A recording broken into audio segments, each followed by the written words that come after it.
you guys are proactive. Because I've been actually getting a lot of complaints from management perspective that you guys are not proactive. So okay, just give me a second.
I will also be sending the previous recording. Okay, so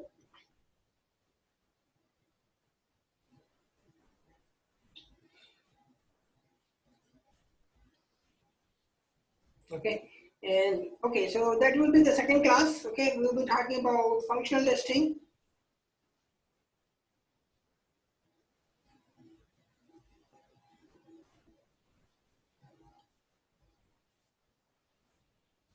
So somebody to write, is it how we are taking this class? So we are having both this audio and video. You have to look this video. So without video, you will not understand it properly. So I recommend you have to have this. Many people are taking from the phone. That's fine. If it's working from the phone, you can go ahead. But there's a better screen. You have to try always. Using desktop or laptop or better better system. If you're using phone, that's okay. That's perfectly fine. But that will be little confusing if if I'm saying something very important. Okay. So, but that's fine. It's up to you. It's all to you how you want to um, view this recording. Okay. So third class, we'll talk about this Rally. Rally is a test management tool in Agile. Okay. So why do we have this? So we have this because you have to document your test cases. You have to execute your test cases, report defects, and all those things you have to do someplace, right? You cannot do. You need some tool, right? That tool is called Rally. Now this is test management tool where not just testers, anyone can use it. As a matter of fact, developers can use this own developer test cases, unit test cases, so on. But here we will be talking about how testers will be using it. So we'll go through this, and I'll be giving you access to this Rally. Make use of it. Don't delete. So we'll go to that point where you shouldn't do any deletion part. Okay. So it's very important. We'll talk about this later. Okay. So that's about Rally. Okay. So we'll talk about two classes, the third and fourth class, where we'll be talking various, how to create your test cases, how to execute it, and how to report defects.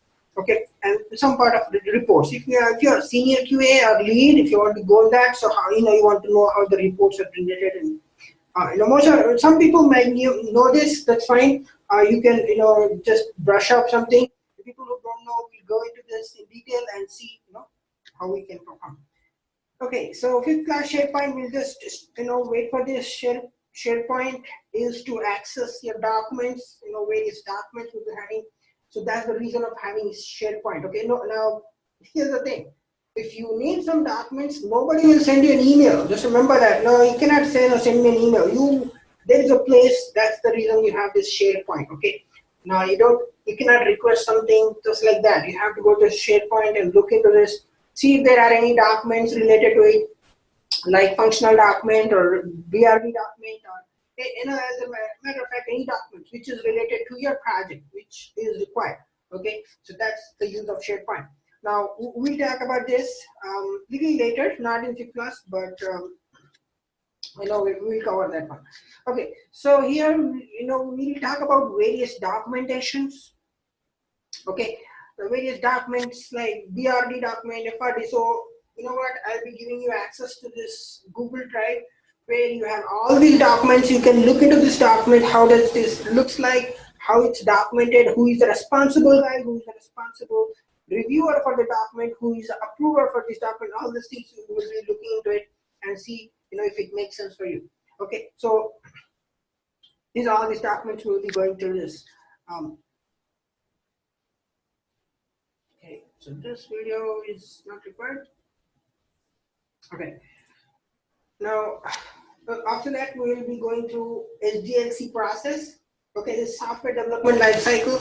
Now, SDLC is a process. Okay, now it's very important to understand it. Some of the class, some person said like, hey, can you give me access to SDLC? Now, that's not something as software. It's not a tool. It's not a software. It's a process. It's a framework, right? It's a framework.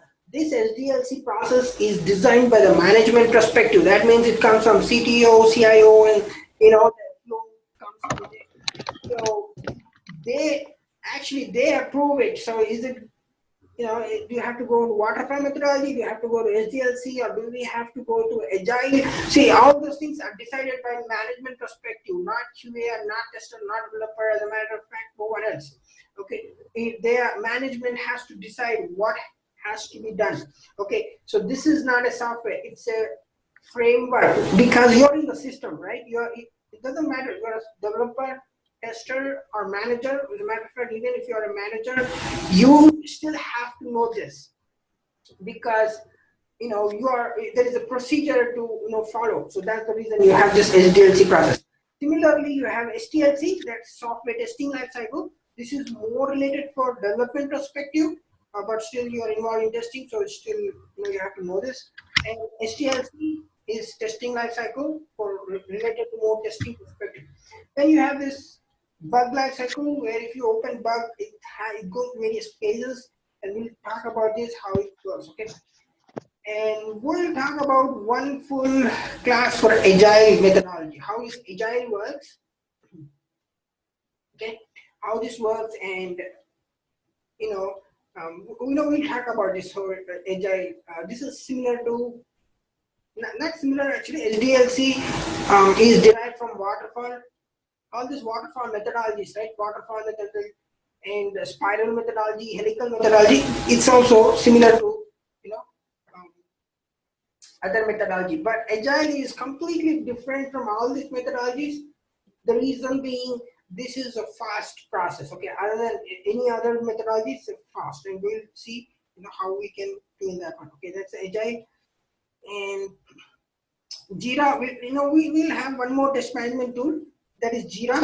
Okay, and we'll talk about this Jira, and at the same time we'll be talking about Confluence. That is, what is Confluence? SharePoint. Here in Jira, it's called Confluence, but SharePoint is actually, it's taken from, I think, IBM, IBM guys who actually went to SharePoint. But here, what you call as Confluence, okay, for uploading your test plans, not really test cases. You don't need test cases unless you're having some tool. You don't need test cases. Your test plan, test strategy, all this you'll be uploading where? Confluence. So we'll talk about this, while using this Jira. Next, we will be talking about HPLM. See, it's people like more than any other tool, because so many people know I want HPLM. HPLM is great. Oh, that's great, but the problem is it's not necessary that when you go in the project you will be having HPLM just because you like HPLM. Okay, does it make sense? Just because you like HPLM doesn't mean that you will be using HPLM at work. It's not necessary. So that's the reason so what is this? This is also a test management tool. All this Jira, HPLM, and Rally. Remember, all these are test management tools. So we are going in detail of this test management tools. The reason, because if you know one, okay, you can use the other. So that's a simple, right? If you know one, you can use the other. The only difference is the UI will be different. Okay, the UI, what you're seeing here may not be that place. The functionality will be different. What is it's completely different thing. But that's not the point. The point is the process remains same. Process in sense, creating your test cases, executing your test cases, reporting the defects, coordination, all the coordination work. You have to be top in coordination. No excuse on coordination. If you are missing something in coordination, you have to make sure you do it right. So all this will remain same whatever test management you are using. Doesn't matter Jira, doesn't matter HPLM, doesn't matter Rally, as a matter of fact, any other test management tool. Okay, so but we'll be going through this and see if it makes sense for you. But just remember this, don't get addicted to HPLM, because this will be really slowly just moves on, because new softwares come up, new tools come up. So you'll be using our modern tools, or maybe not. You still might be using HPLM. So that's the reason you have some knowledge of this. Then we'll talk about this QTP. It's no more QTP actually. Now it's UFT, Unified Functional Testing. But we'll go through this. It's just an introduction, and because this is not QA part, QTP is not QA. It's a different automation tool. But the thing is, this is a regression team, and a regression team will be using it. But we'll just have an idea, so that if you if you're involved in automated as well as manual, you'll be having much more easy time. Okay, you don't have to take a hard time because you don't know QTP, you don't know what to do. So you can have some idea on this. So that's, and 10th class we'll talk about certification. So we'll go through the certifications, and I'll be sending you hopefully by this week, anytime this week or by next week, because we have this class for 2 weeks, right? That's 10 classes.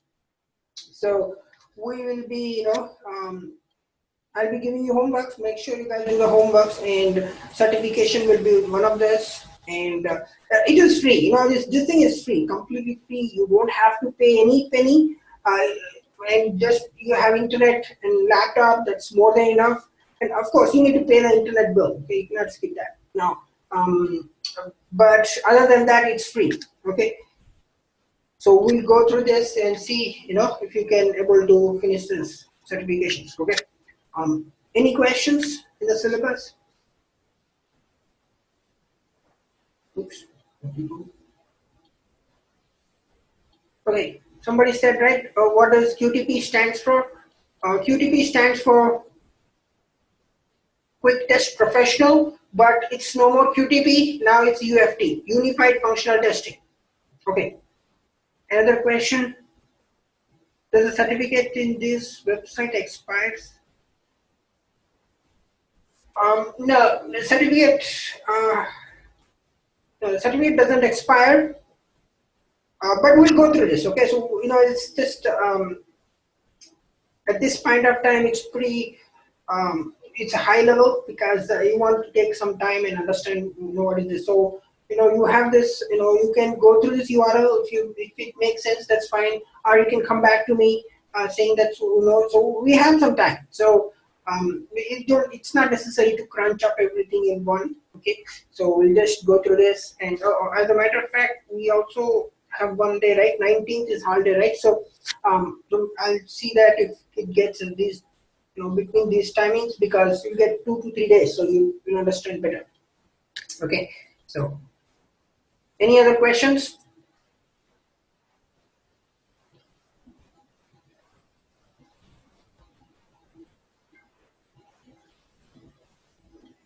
Okay.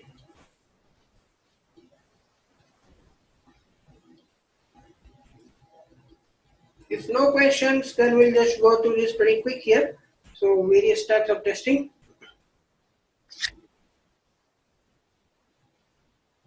Okay, so there are various types. So again, I'm just repeating again, you guys need to be proactive. Previous batch was really good because I told them, you have to be proactive. I don't care. You don't want to respond. That's perfectly fine with me. Okay, I'm not bothered. But if you're doing that, workplace, you have to be very careful because you cannot ignore. Your boss will not ping you. Your boss will call you on the phone and, hey, you know what? Can you stop by at my desk? Okay. So in that case, you have to be very careful if you're not able to answer the questions from your boss. Okay. So we'll go through this. Okay, one by one and see, what you have to do. Okay. So here, we'll talk about this black box testing. So what exactly this black box testing is? Okay. So this is.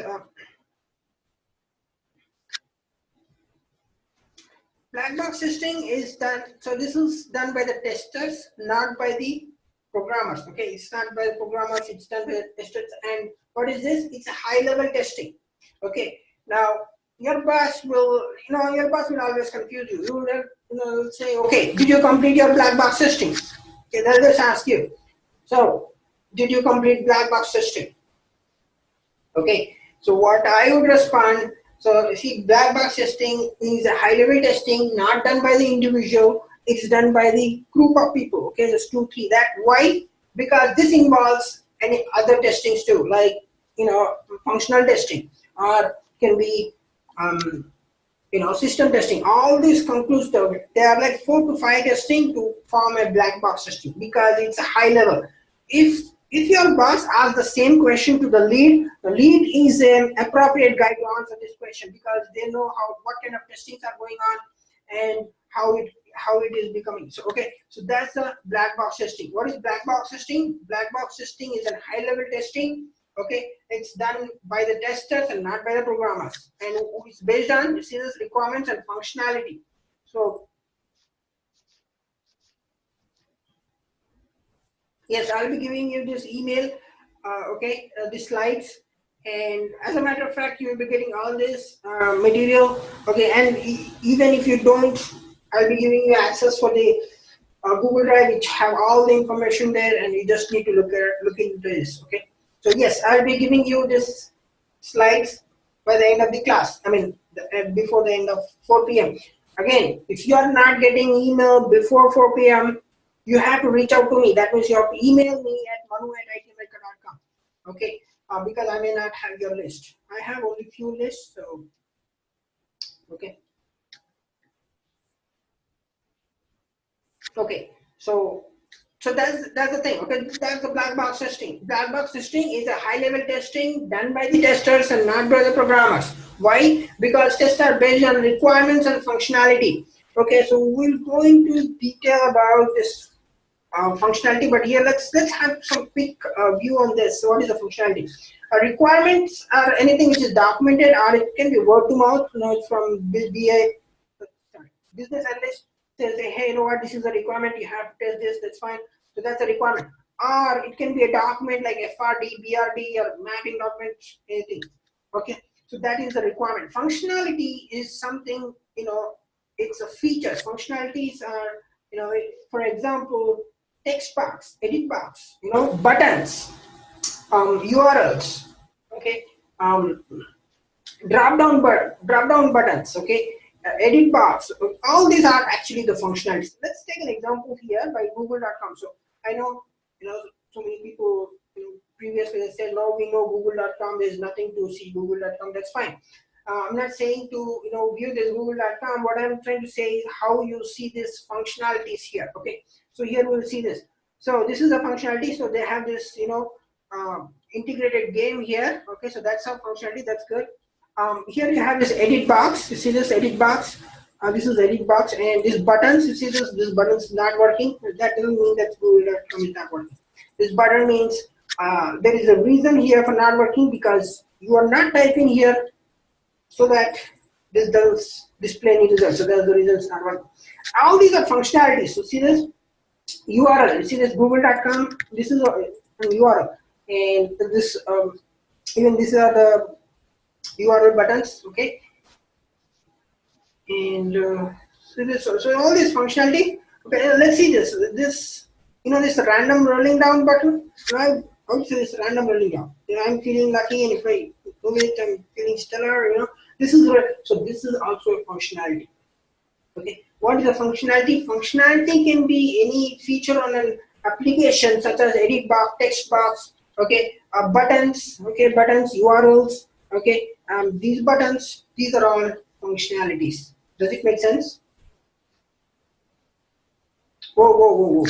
Okay. See, here's the thing. Our class doesn't go to 10:45 to 4 p.m. Our class is 1 hour, 10:45 to 11:45. Okay, 4 p.m. is the cutoff to send me an email for you. Normally, I send an email at, you know, the 2 p.m. Okay, just 2 p.m. You'll be getting all the emails.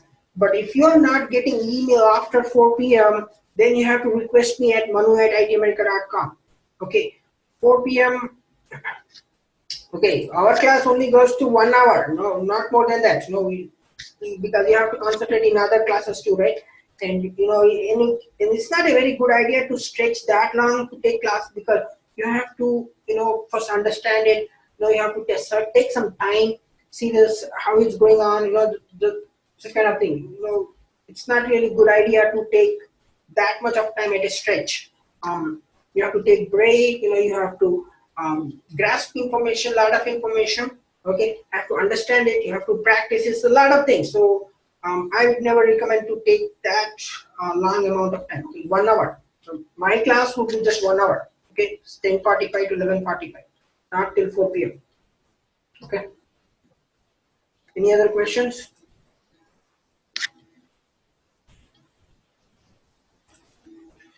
Okay, so this is the functionality. See this, you know, this button, you know, this button, and this images option, you know, Google search button, and see, I call this random rolling down. You see this, every time it comes randomly, right? And this is a button. As a matter of fact, it's a button, right? I can click this, and you see this mic option. You see, so this is also functionality. If you click this, you know, say that they're accessing your mic. That means you can even talk and search. Okay, that's an option. That's good. Okay, so these are all functionalities. So we'll go to this more detail level. So, and we will also see some bugs here. You know what? Let me show you bug right here in the production. So this is a production system, and we have bug here. Let's see here. Let's see if we can find out this bug. Okay, great. Now there's a bug here. Okay, now what's the bug here? So this, you see this buttons, right? About, store, Gmail messages. Okay. Now what happened was I was trying to search Google and I want to prepare some document.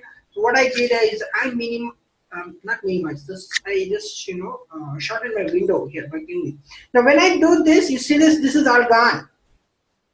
You see this? I don't see those buttons anymore. Images. You see this images? No account. Where is my account? Okay. All these are gone. But if you see this footer, all this is there. You see this advertisement. Now my question first.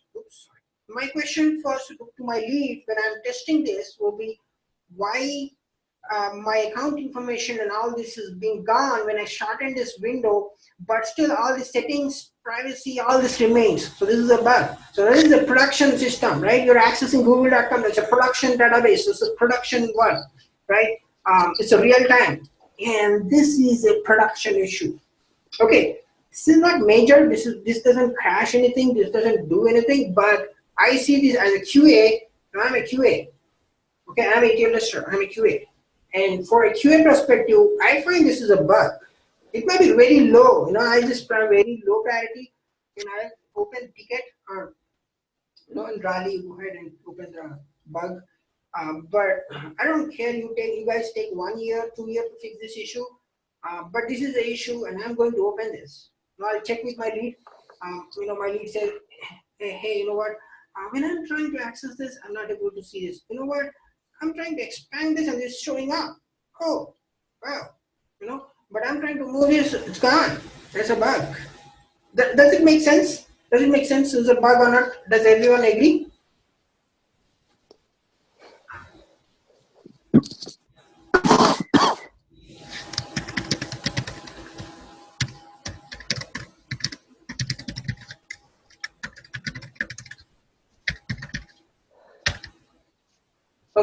Okay, good. So that's how you need to open this difference. Okay, you have to have some really good observation skills. Okay, so that's what about functionality. Let's not go detail. We have less time to hear.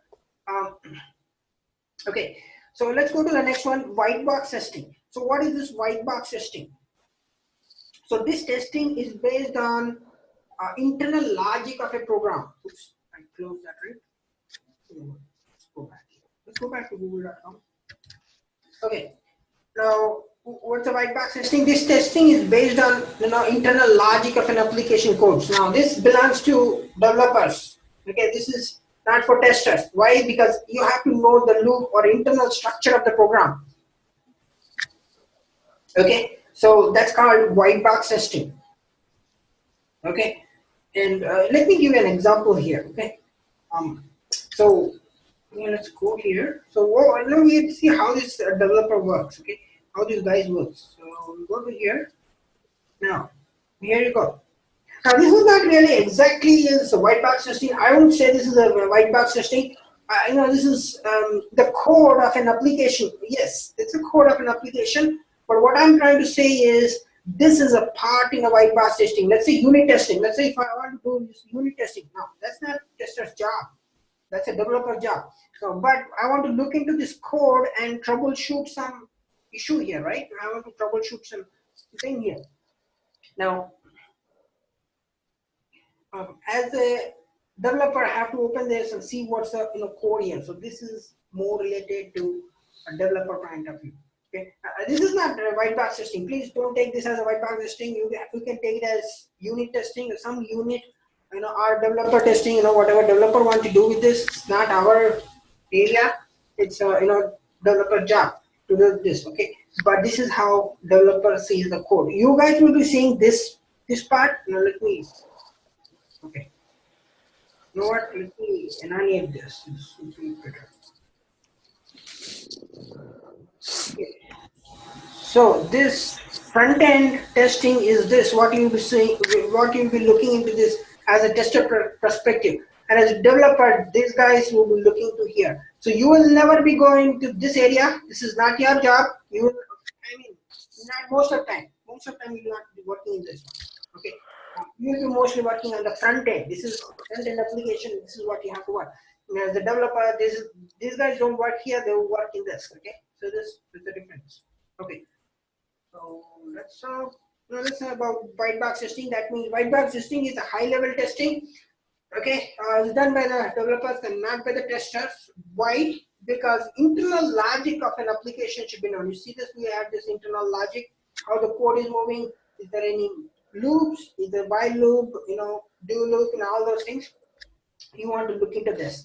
Okay, so that's called white box testing. And it's also called as glass box testing. Okay.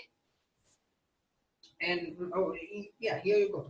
So based on code statements, how the code is, and what are the branches, paths, and conditions, what are the conditions you're putting, all this comes under, white box testing.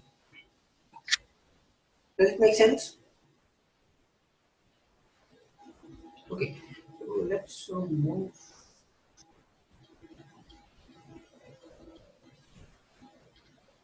Yes, somebody asked a question, right? Does that mean the developers will be doing testing? The answer is yes.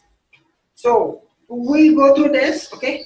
So the thing is, see, here's the thing. They are doing their job and testers will be doing their job. Here's the thing.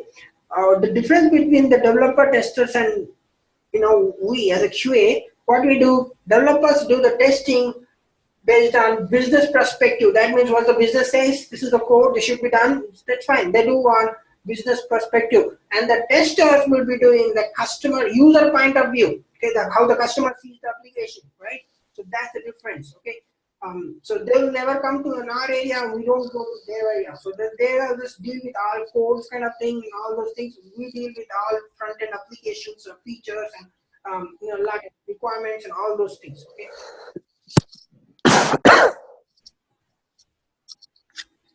Okay, so that's the difference between developer testing and testers testing. Okay, developers do on a business perspective, and testers do do testing based on user test, the user point of view. Okay, so let's go to the next pretty quick here. So unit testing, again, unit testing is done by the developers. Okay, and it's normally and it's done by the programmers. Okay. Again, this requires detailed program. Let's see here how we can view this unit testing.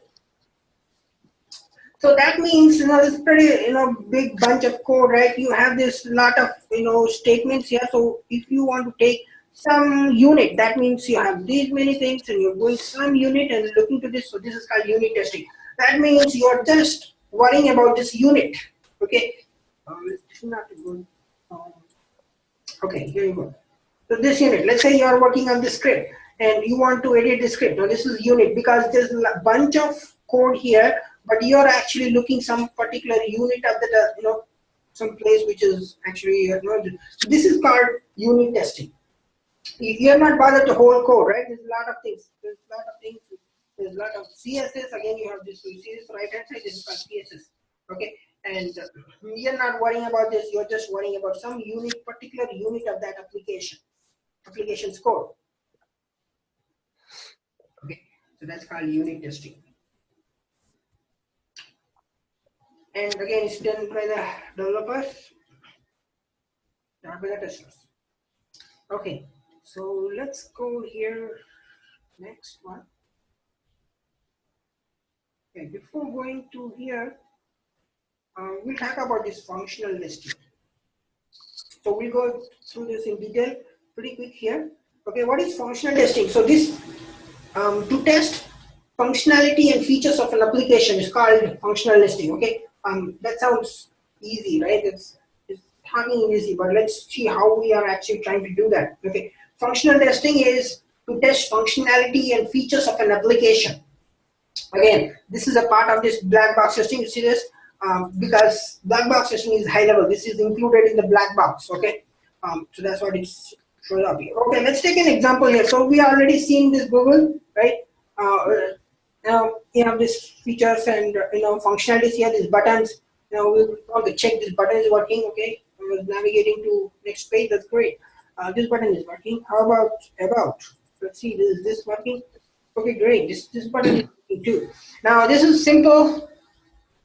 Everybody can do this. Okay. Now let's go to a little bit more complexity using this Amazon.com. Okay. So this is a little complex here.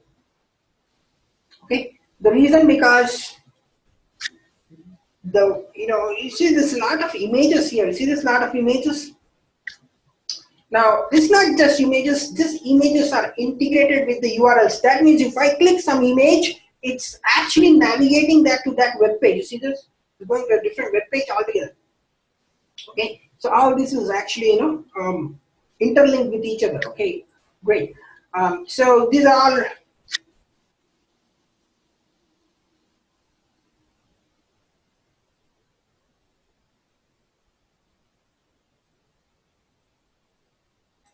okay. So these are so even if you are involved in this testing, you have to test each and every image. Now let's say quick look. Now quick look doesn't go to this URL. Let's see here.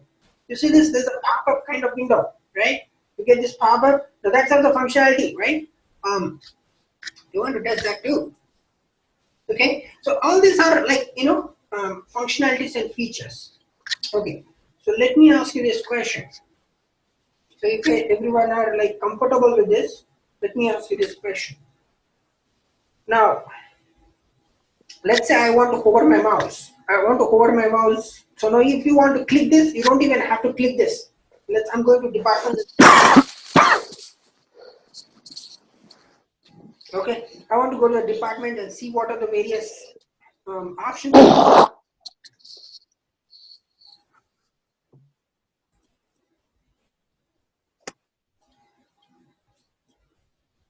Okay, I'm muting, everyone. If anyone has any questions, unmute it and you can go ahead, or you can ping me. Okay.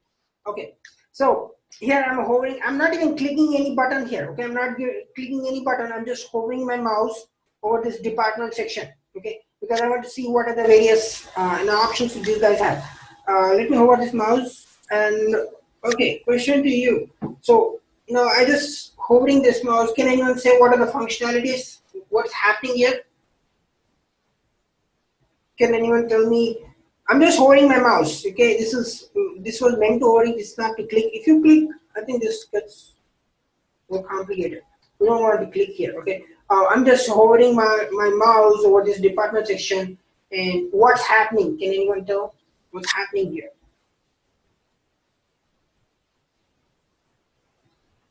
Okay, drop down box. Okay, yeah, coming various menus here. Drop down menu. That's good. Anything else? Menu shows up. Okay, that's great.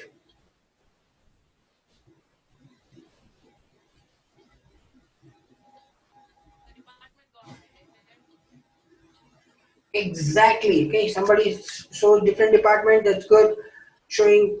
Okay, somebody said the rest of the page is darkened. That's a good catch. That's a very good catch. That's good. Now, what's happening if you see this? When I hover this mouse, the brightness of the screen, the background brightness of the screen is dim. You see this? Now, you see this is this is good brightness. But the moment I hover this mouse, the brightness of my background of this web page is dimmed. That means it's switched off. Okay, now that may be a requirement in your BRD document. That is a requirement, and I'll not be surprised that you need to test that too. Does it make sense? You have to even test that too. Or maybe it's not documented. It's not necessary always it has to be documented. Sometimes you have to confirm. Most of the time you have to confirm with BA or developer. You know what? You're hovering this mouse and the brightness of the screen is dimmed, and that's a requirement. It's not a bug. Okay, that means what the concept of this being brightness dim. So let me explain you the reason why. Because you don't want this. If you have too much brightness, you're not able to see these options properly. That's the reason they might have. So that's what I can think of. Okay, that's the reason they switch off this brightness so that you can view this better. And you having a better view on this, because if you have this too much brightness, you cannot see what's what's in the department. You will be confused with background brightness. Okay, so that's good. So that's a feature. That's a feature. Okay, and they have this feature, and you have to even test that. Okay, so that's just an example. So that's called functional testing. You are testing, what you are trying to do in functional testing, you are trying to test the functionality and features of an application. So since I know Amazon, because I buy a lot of stuff, so that's the thing. I take an example. It's really not has to be Amazon or Google.com. It can be any application. Doesn't matter. It can be healthcare application, retail application. It can be insurance application. Any other applications here. Okay. Yeah, still work similarly. Similarly, whatever you see. Okay. Any questions in this functional testing?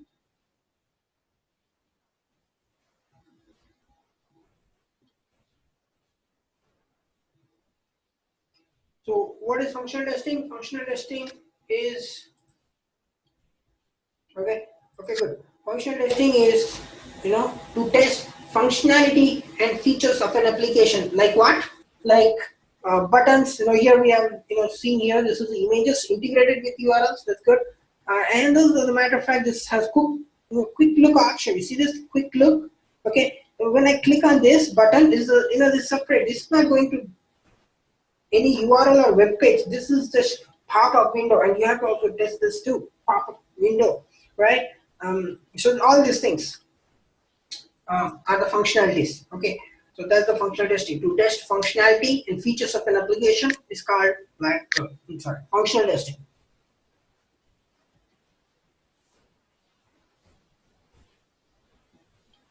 That's a very good question. So somebody asked, how does a tester know that is a required new application? That's a very good question. And I don't know, right? I don't even know that this brightness is getting dimmed just because here I'm hovering my mouse here. Okay, that makes sense, right? I don't know. How do you know okay, so there are many ways. So one way is to look into your documents. What documents? FRD document, BRD document. Okay, so all these documents, what does the document say, right? Does it say that it has to get dim, or does it say it has to be more dim, or how is it? What's the color code? Okay, all those things. You have to look into this document. You don't know. As a tester, nobody knows. You have to look into this document. Now, that's one thing. Now, as a matter of fact, as I told you, it's not all are documented, right? You don't get all these things. If you see this document, who cares to document all this, right? Yes, that's also that's a problem. So what you can do is you have to check. Check with whom? First point of contact is your lead. Whatever you want to communicate, you have to communicate with the lead. And you talk to your lead saying that, hey, you know what, I'm getting this one. I'm not exactly sure this should be, this background should be, dim. And in document, I've seen this 2 to 3 documents. I don't see this. Can you let me know? Is this a bug or is it a feature? Right? That is the first point of contact. And later, once you get used to it, you know who to talk. Okay, you know whom to talk. You go to business analyst because they are the business. They will have a better idea. Is that really an option? Is that a feature or it's a bug? Okay. BA is your point of contact in that point of view. Okay, and then developers. Developers, if you are really good at testing, a developer may not be really helpful at one point. Okay, because they'll say, no, we are doing this from years together, we are not sure about this, right? They'll just tell you this, okay? We are not sure, we are doing this from years, we didn't find any issue on that. Now that doesn't solve your problem, right? That kind of attitude will never solve your problem. You have to reach out to business analyst, or you need to make sure is that really, because they will know what the business is about. So they will say, okay, this is a feature, this is an option, okay? So that's the thing. So first thing is you need to look into your documents, how to know that's a feature or a bug. Look into your documents. Second thing is first point of contact will be your lead. Check with the lead. Third thing, if you will get used to people, you know whom to ask. You will be knowing by yourself. Business analyst will be the guy who will be looking for it. You will be looking for it. Okay. So that's how it works. Any other questions? Okay. So let's go pretty quick here. We have less time. Okay. Let's go to. Okay, integration testing. Okay, we'll go to this integration testing. So what is this exactly? This integration testing. So okay. Testing of integrated modules to verify the combined functionality after integration. Okay, so okay, that's fine. That means you're integrating various modules in one page. Okay, so let's see how this thing works along. Okay, now let's see here. Now I'll take this Google.com. You see this option? It's called Google App. If I click on this, you see there's various apps, right? Various apps. Now they are integrated into one piece of pop-up window, right? This kind of pop-up window, and they have integrated all these apps. YouTube, Gmail, Drive. YouTube was a different domain altogether. It doesn't even belong to Google, right? What I mean is different domain. Okay. Of course, Google has bought this YouTube, so that's a different thing. But what I'm trying to say is, YouTube is a different domain. It doesn't work on Google.com. But remaining let's say Drive, this is a subdomain. So you see this domain, Google.com is a domain. Subdomain is whatever it comes in between drive.google.com. Okay, so that becomes a subdomain. Okay, so. Here you have integrated all this. So now the problem is there are a lot of people who will be working on, not just one or two guys. Don't think that there are only one or two guys to do this. There are so many developers. So many developers, and some most of people will be I'm sorry. This will be integrated to this in this one pop-up window. Okay. So to test this is called integration testing. Okay. This is just an example. It's not really necessary. Let's take one more example here so better understand here. Okay, see this Amazon.com. If you see here, there are so many URLs. Some doesn't belong to Amazon. See this wood.com. But if you click on this, it goes to a different URL. So this has been all this. You see this integrated into one page. In this footer, not even page. This is the footer of Amazon. They've integrated a lot of URLs here. Okay. So that's the integration part. And to test this, after combined, now you need to test both. That means this URL is working, even this is working, right? So that's called integration testing.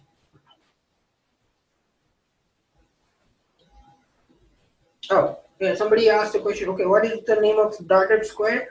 That's a very good question. Yeah, this, I hope you are asking for this, right? It's a dotted square. This is, the title says Google Apps. So it's kind of Google App. When you click this, the pop-up window shows up and you have this option. Okay, it's Google App. So, okay. Let's move to, so that's the integration testing, right? So testing of integrated modules. That means Google has integrated a lot of modules, right? In that one pop-up window, a lot of modules are being integrated. So that's called integration. And to test as integration is called integration testing.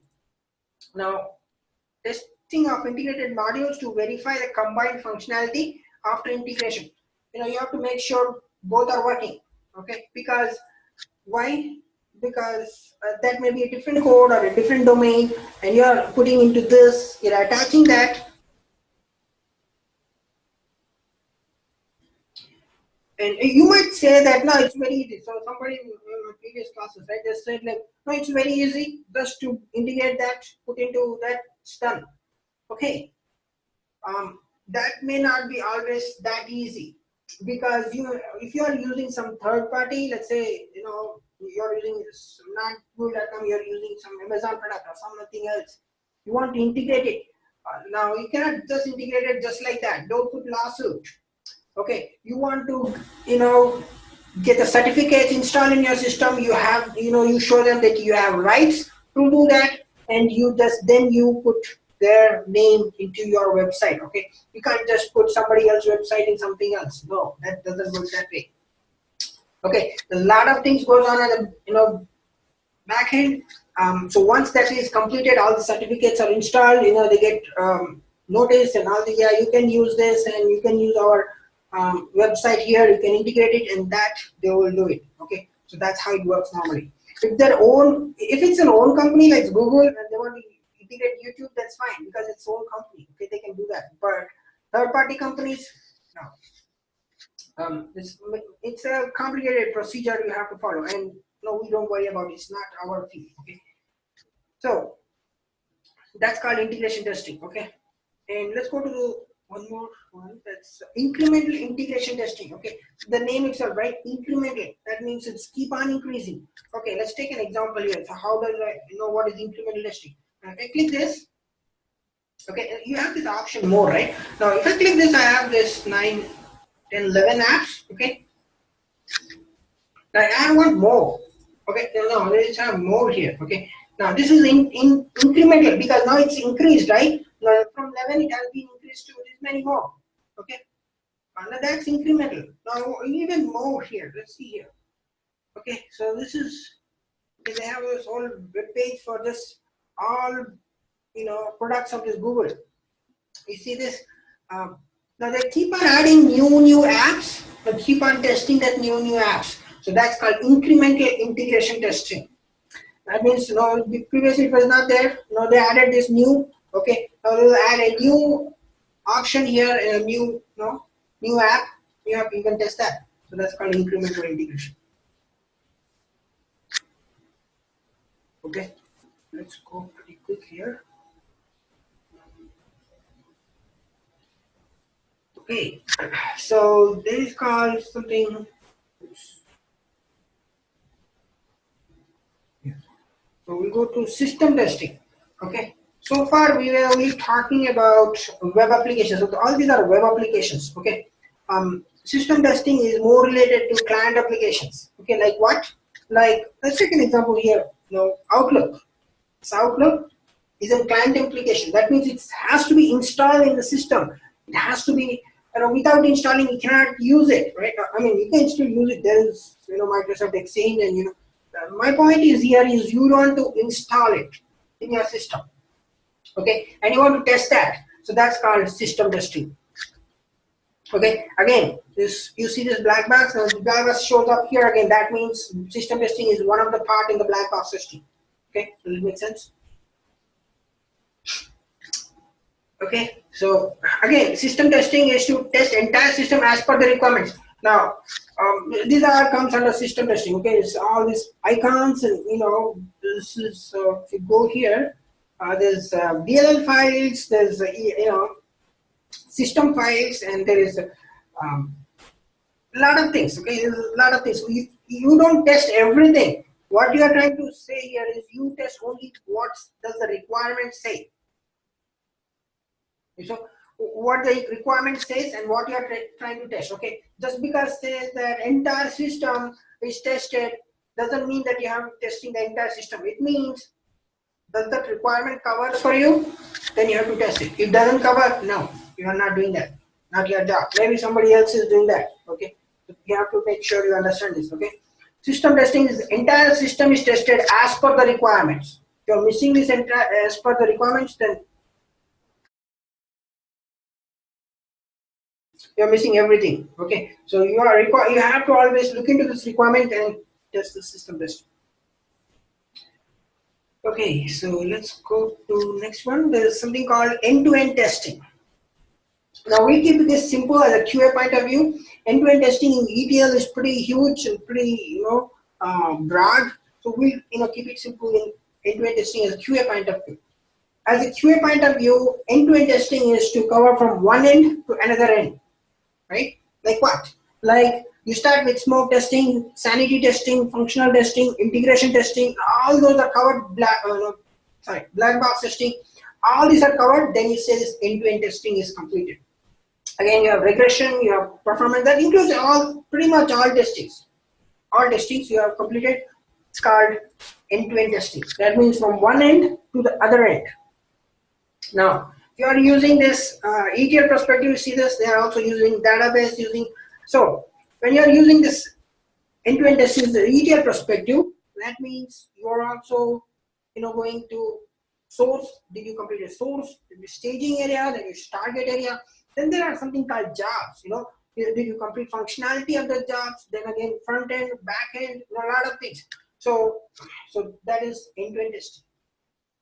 Okay, from one end to other end. Okay.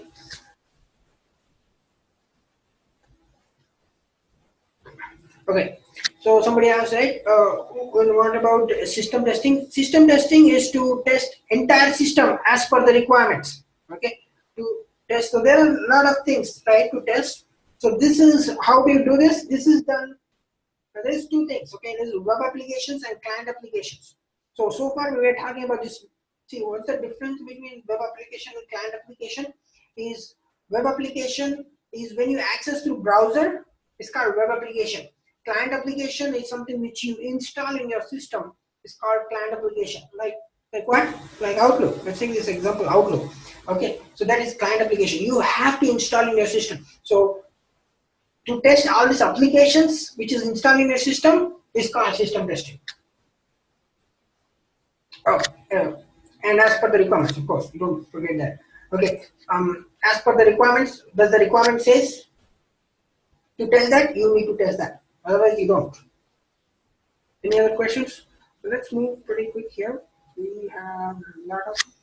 So I'll take some 5 to 10 minutes. Is it okay for you guys? I'll take just 5 to 10 minutes. Okay, so sanity. So before going to sanity testing, there's something called smoke testing. Smoke testing is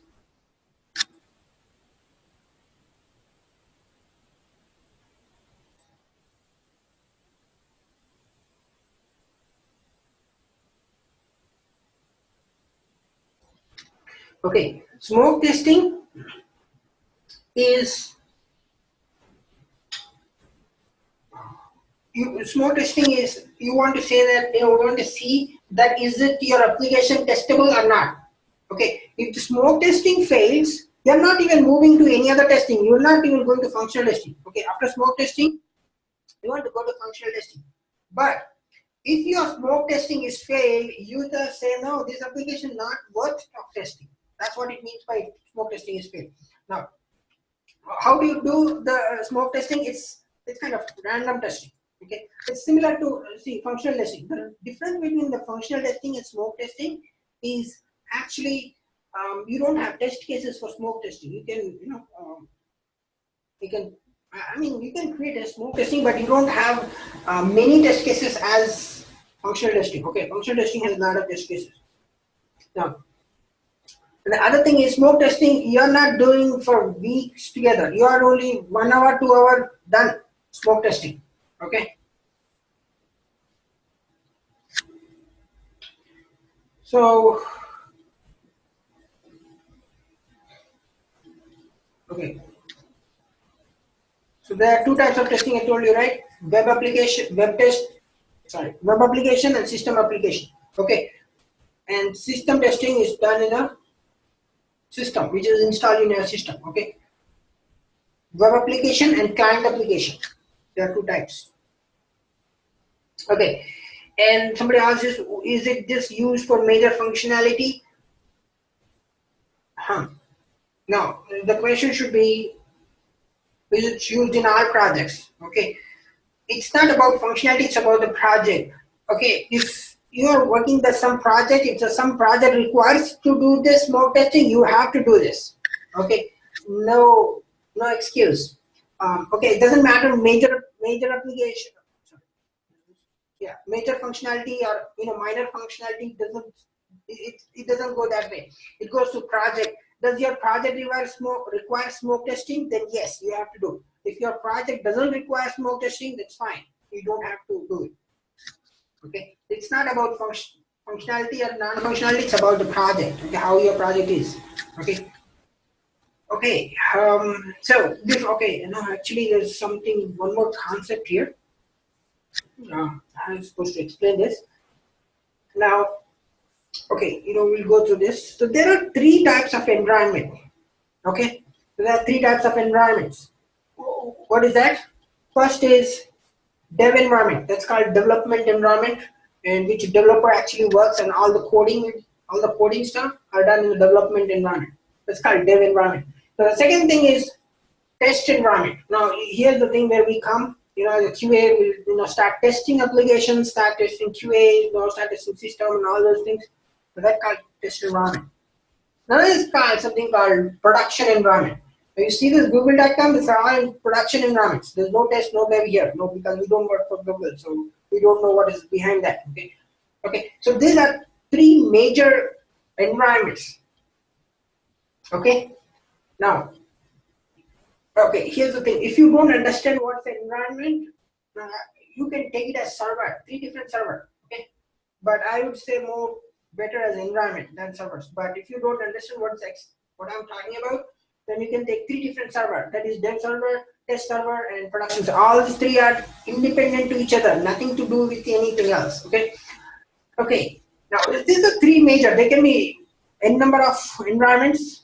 Don't have to be, there can be performance environment, QA1, QA2, QA3, Dev1, Dev2, Dev3, so on. We don't worry about it. But these are the three environments. Now, what happens, let's say when you are doing the smoke testing, you found a bug. Now, when you found a bug in smoke testing, that means you can move forward. Okay. So what they do is you report to the developer. Developers say, okay, you know what, you say to the developer, hey, you know what, I was doing this smoke testing is failing. That means I cannot move further for any other testing. Okay, this application is not ready for functional testing. Okay, and you tell them, and they say, okay, they will do all the coding, they fix the defect, and they check in the code. Okay, now there's now in Agile, let's go to a little bit on Agile. Agile has good options. You have, let's say, there's a build. Okay, there's a build in sense version. Take it as a version. Okay, now what happens when you open a defect? The developer fix that issue, goes to the build. Okay, that means it's related to middleware team.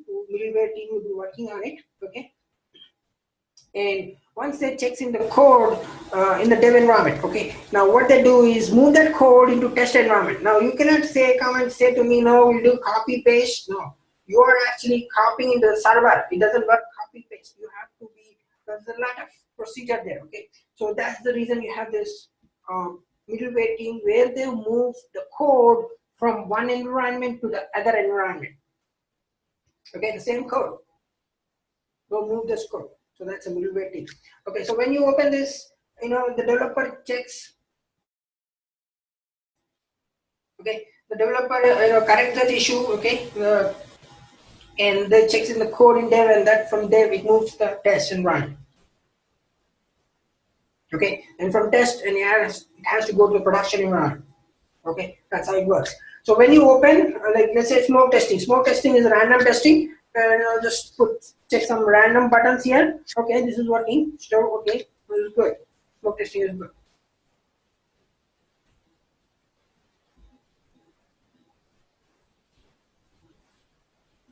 Okay. So now testing random testing is called smoke testing. Okay, this is not here. Yeah, I understand this. It's not here.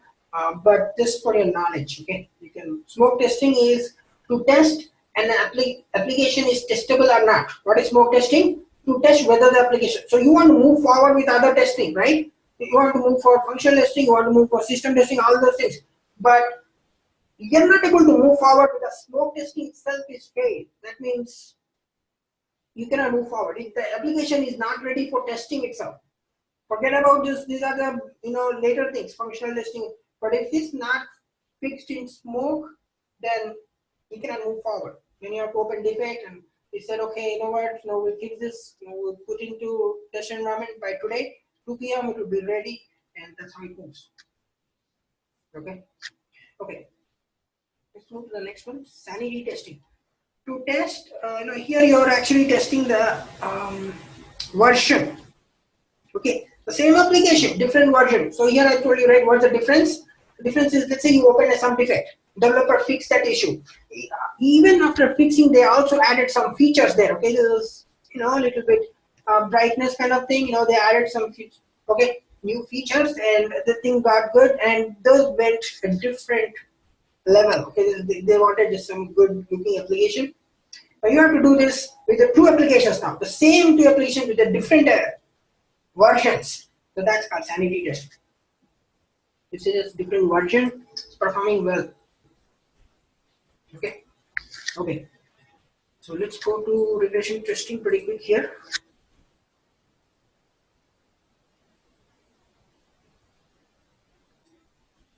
Regression testing. So what is this all about, regression testing? Okay. Let me ask you this question. Okay, let me ask you this question.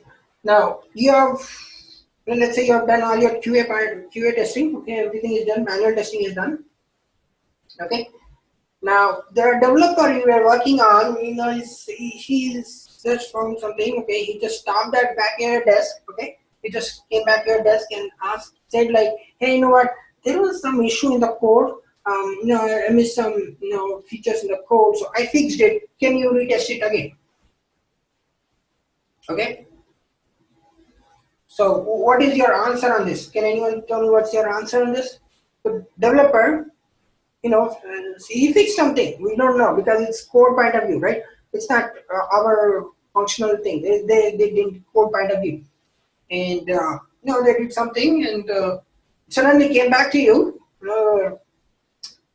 said that, hey, you know what? I fixed this. Can you start testing? Anyone? So what is your response on this? How would you respond to the developer by this question?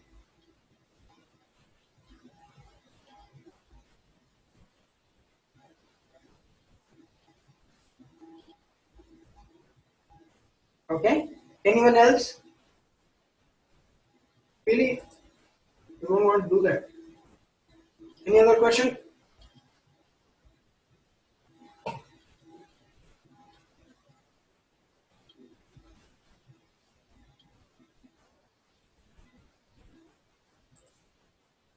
Okay. Anyone else? Okay. So now you see, here's the thing. Just because developer is saying to do, you just don't do it. Okay, here's the thing. Developer is not your boss.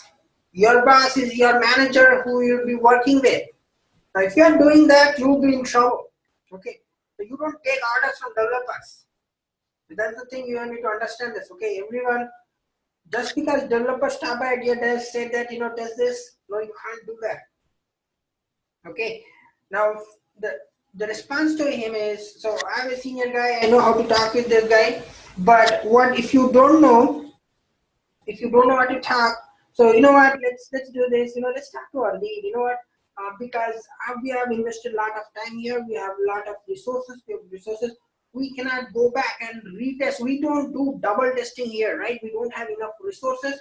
We don't have enough time. No, we don't have that much amount of things, right? A lot of things. Now, and this code has to be go in 2 weeks in production. And now we cannot delay this production, right? No, we cannot do this. So you know what? Let's start the test lead and let's see what is his response. Now your lead will say, you know what? We cannot do this double testing. What we can do is to do regression testing. If you have done something, there is other team who will be looking into it, and if there is any issues, that will be get caught from regression testing.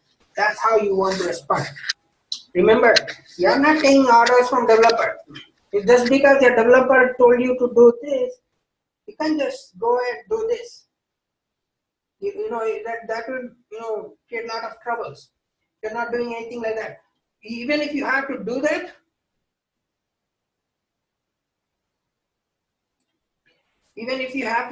you have to CC your boss, CC your lead, saying that this developer, saying that whatever your name is, hey, you know what? We can do this. I need approval from my boss. I cannot, work on you unless my boss approves this. Without my approval of my boss, we are not going anywhere. That makes sense. You have to CC in the email saying that, I need approval. I cannot move forward without approval of my boss. That's how you want to say that, even if you want to do it. Otherwise, Appropriate is just tap your lead. You know what? See, here's the thing. That guy wants to do double test this. Since we are running out of time, we don't have resources. We don't have in 2 weeks. This code has to go in production. We cannot do double testing. It takes 2 weeks more. In 2 weeks, it has to be in production. So your lead will say regression testing. Why don't you do this regression testing? So what you do here, you use some tool, okay, to do this. Normally, regression testing is not manual testing. Normally, if you, okay, some people might argue, no, regression can be done manual, okay, based on project, but normally it's a tool. What tool? Like QTP, okay, UFT, load runner, those are automation tools. Those are called automation tools, and you test that with that tool. No more manual. So far, we are doing manual, right? Here no manual. Here you use the tool to test the applications. Okay, so to test the application as a whole, to test the functionality is called regression testing. And some people came back, no, why don't we do this regression? Why we need in this world as manual? Because we cannot automate all the test cases. We cannot do that everything. We need manual as well as automated. So that's the reason we need both. Okay, we cannot just depend on automated because some things cannot be automated. You have to do that manually. So in that case, you want QA. After QA, you want to do this regression.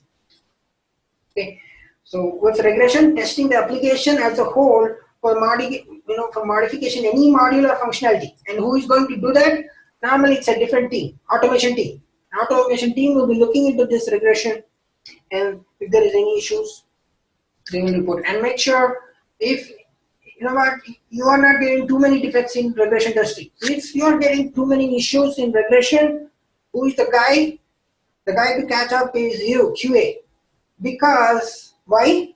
Your boss will call you and say, why there are too many defects in regression? Why you didn't do in QA? Why not in QA? That's the first question your boss will ask you. Why am I getting too many regression defects? Why you didn't do in QA, right? Valid question. So that's the reason you need to do all by whenever you're doing in a QA perspective. So you don't want to get too many defects in regression. Does it make sense? So let's stop here. Okay, I know you guys might have another class or might be we take a lot of time here. Okay, because we have to cover this. By tomorrow we'll cover the next slides. Any questions so far?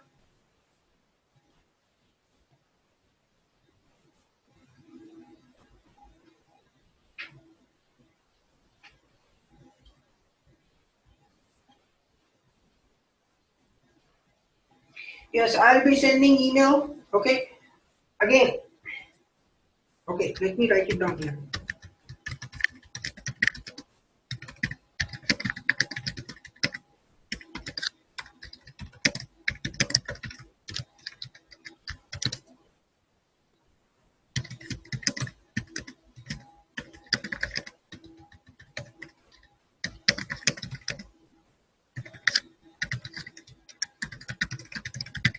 So if you're not getting emails by 4 p.m., okay, I'll be sending before that. But if you're not getting, send me an email so that I'll add you in the list. Okay. Now see there are some people. The class was over. Like it was almost the day before the class, and they said like I'm not getting emails. So you have to be proactive. You want to check it. You want to see if it's working because you cannot delay, right? Not today. Okay, somebody asked, is there any homework to do tomorrow class? Not today. Today you'll be getting this book. Just you can just view it. You don't have to just free time, just refer it, see if it's good for you. See that if you understand it something, okay. How the calculation works, all those things. But really, I mean, I don't go much in detail until the classes are over. But you can just refer it if it helps for you. So not today, not you're not having any homework, but you'll be having from tomorrow. You'll be getting homeworks.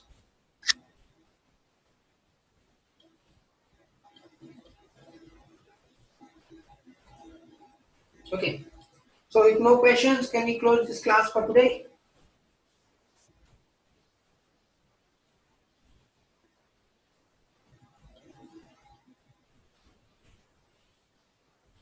Okay. Thank you guys.